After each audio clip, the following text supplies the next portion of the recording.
ఆత్మీయ ఫలాలు ప్రభుకి ఇవ్వాలి. మనం ఈ శరీర ఫలాలను సిలువ వేసేయాలి. ఎప్పుడు మనం గమనించుకోవాల్సింది ఏమిటి? ఈ లోక శరీర ఫలాలు ఉంటాయి చూడండి, వాటికి సిలువని వేయాలి. ఎందుకంటే ఈ లోకం ప్రభువుని సిలువ ఎందుకు వేసింది? ఈ శరీర ఫలాల కోసమండి. కాబట్టి వాటిని మనం సిలువ వేసేసి ఆత్మీయ ఫలాలని ప్రభువుకి మనం అనుగ్రహించి ఇచ్చేవారు ఉండాలి. అప్పుడు మనం దేవుళ్ళు ఫలించిన ఫలాల కోసం, ఎందుకంటే యజమాని తోటలో ఫలాల కోసుకెళ్తే ఎంత సంతోషపడతాడండి? ఈ తోటలోంచి నాకు ఇన్ని ఫలాలు వచ్చాయని చెప్పి ఆయన ఎంత సంతోషపడతారండి?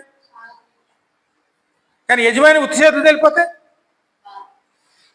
ఈ తోట ఉన్నాను ఒకటే, లేకపోయినాను ఒకటేనండి. ప్రభు వచ్చినప్పుడు ఫలాలు ఇచ్చేవారుగా ఉండాలండి.